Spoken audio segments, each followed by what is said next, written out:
We turn now to North Carolina Republican Congressman Mark Meadows. He is the chairman of the conservative House Freedom Caucus and one of President Trump's top allies on Capitol Hill. Good to have you here. It's great to be with you. Thanks so much. The White House Chief of Staff, Mick Mulvaney, was on a number of networks this morning and said he absolutely cannot rule out another shutdown this week. Would you support one? Well, I think that that's accurate. Obviously, no one wants it. The president doesn't want it. Mick doesn't want it. I don't want it. At the same time, what we're seeing with these negotiations going on, I don't know that they're real serious about reaching a compromise. I mean, they've met twice in almost 2 weeks now. And yet Senator Shelby was so optimistic after he met with the president this week. Yeah, I heard that, and Senator Shelby is a very seasoned negotiator, and certainly when you look at his conversations, you can draw some optimism from it. But I can tell you, based on my conversations with conferees and a number of rank and file, there are distinct differences, and here's what I'm concerned about. The Border Patrol came in to brief the conference. They gave their top 3 priorities. And the conferees have said zero money for those top 3 priorities. How can you be serious about securing our border if the very people that are experts on securing it say these are our top 3 priorities, we need money, and yet they're saying $0 for that? I don't understand that. So what is it that you need to see in order to get your vote and that of your caucus? Well, I think we need to make sure that our border is secure, not just from a standpoint of strategic fencing or border slats, whatever you want to call it, but we need to make sure that once and for all, we secure our border to make sure our communities are safe. And that means explicit wording that says what? Well, I think what it means is some amount of funding that gives Border Patrol section chiefs the ability to establish priorities, work with the administration on doing that, and secure part of the Rio Grande Valley. When we look at some 30 to 40% of those who come here illegally, they come through one corridor that many times is left open. We need to secure it. That requires some type of physical barrier, and certainly we would support that. If that number is less than $5.7 billion, certainly everyone should be willing to compromise. I know I am, and we'll find that.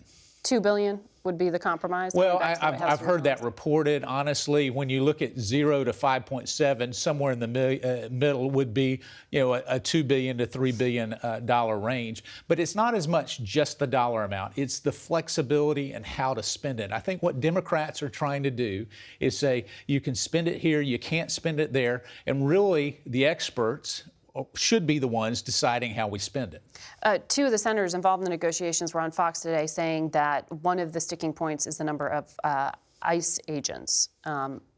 What is that? Yeah, I think issue? It's more detention beds. When we look at ICE versus detention beds, and what they're talking about is those who come across the border illegally, cutting down on the number of beds, which would actually force them being released into the United States. And so it's more of an open border policy that some Democrats have supported in the past. And I don't think that's, in fact, I know that's not going to be supported by this administration.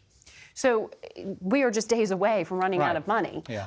How does this end? And do you expect the president to declare a national emergency? Well, I do expect the president to take some kind of executive action. A national emergency is certainly part of that. There are a few other things in his toolbox that he could use, but I do expect him to do that if we don't reach a compromise. And listen, we have about 24 hours to do that. At this point, they're going to need to look at some type of funding measure to make sure that we don't have a lapse, whether that's a clean CR for a short-term basis or a longer period going through the end of September. They need to make sure that they have something on the table and ready to be voted on in the Senate where we could pass it in the House without a lapse in funding. Congressman, you and your fellow Republican colleagues were incredibly critical of the last administration when they used executive action that bypassed the will and consent of Congress. How can you support it this time? I have been, and here's one of the things that I would reach out to my Democrat colleagues. If once and for all you're wanting to work in a bipartisan manner to return the power back to Congress, I'm willing to do that even now with this president, with our president's party in the White House. I'm willing to do that. But until we do that, Why should we allow a Democrat president in the White House to use executive orders and not do the same with a Republican president? I put forth measures that would actually eliminate some of the executive branch power. You know, philosophically, that's where I am. And yet, at this point, we have a crisis. We have a crisis with a need to secure the border that we have to do. And this president is going to build a wall one way or another. Congressman, thank you for giving us your perspective. We will be right back with a lot more Face the Nation.